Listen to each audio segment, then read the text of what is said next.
Zelensky के मुताबिक अमेरिकी विदेश मंत्री और रक्षा मंत्री से हथियारों की डिमांड करेंगे और किन हथियारों पर चर्चा होगी, इसके लिए बाकायदा उन्होंने एक सूची, एक लिस्ट भी तैयार की है और उस लिस्ट में जिक्र किया है कि कौन कौन से ये हथियार होंगे, कौन कौन से युद्ध के साजो सामान होंगे जो अमेरिका की तरफ से उनको मिलेंगे, जिस पर चर्चा होगी आज।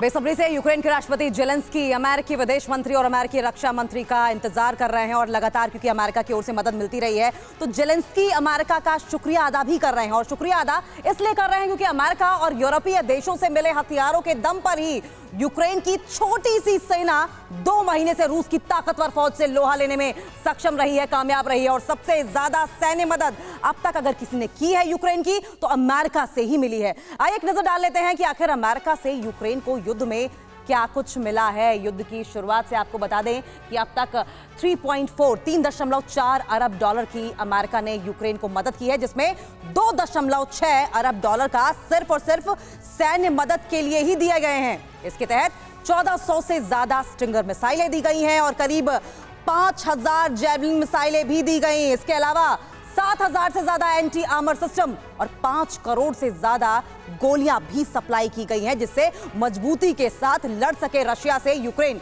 होवित्जर तोप, laser guided rocket system, body armour, helmet night vision device भी दिए जा चुके हैं। बेहद घातक 300 स्विच ब्लेड ड्रोन भी सप्लाई होना शुरू हो चुके हैं और 3 दिन पहले ही बाइडेन प्रशासन ने यूक्रेन को 120 फीनिक्स घोस्ट टैक्टिकल ड्रोन देने का भी फैसला किया है। इन्हें भूतिया ड्रोन्स भी कहा जाता है और माना यह जा रहा है कि डोनबास इलाके में सबसे पहले इन ड्रोन्स का इस्तेमाल किया जा सकता है। और आगे की बड़ी खबर के लिए रुक कर लेते हैं रवि का।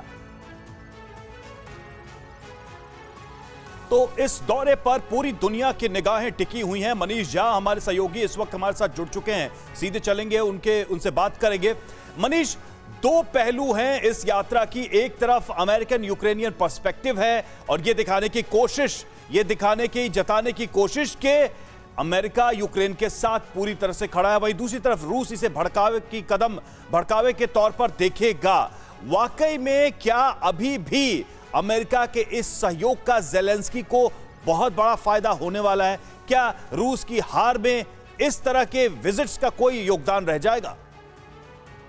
देखिए रवि, आपने बिल्कुल सही कहा, लेकिन निश्चित तौर पर अमेरिका की तरफ से भी इस डेलीगेशन का आना अति आवश्यक था, क्योंकि अगर आप देखें कि ब्रिटिश प्रधानमंत्री से लेकर और अब जब यूएन के सेक्रेटरी जनरल तक वहां पहुंच रहे हैं, वैसी स्थिति में अमेरिका से भी एक हाईएस्ट लेवल का डेलीगेशन वहां पहुंचता, ये इसका अमेरिका पर भी दबाव था। और अमेरिका और यूक्रेन के संबंधों को देखते हुए, चाहे वो हथियार की मदद की बात हो या लगातार युद्ध में यूक्रेन को हर तरह से सपोर्ट करने की बात हो, ऐसी स्थिति में अमेरिका के विदेश मंत्री और रक्षा मंत्री जब यूक्रेन की धरती पर रहेंगे तो ये बताने और जताने की कोशिश पूरी दुनिया को करेंगे कि उन्होंने यूक्रेन का साथ नहीं छोड़ा है।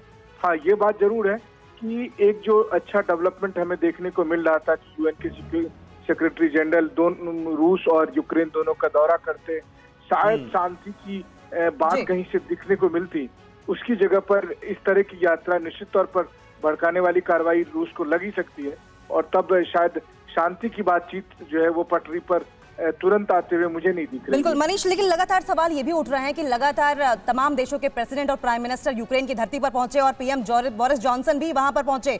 उसके बाद 2 महीने बाद अब जाके अमेरिका का कोई बड़ा डेलीगेशन, कोई बड़े मंत्री वहां पर पहुंचते हैं, तो सवाल भी उठते हैं कि 2 महीने का वक्त क्यों लग गया?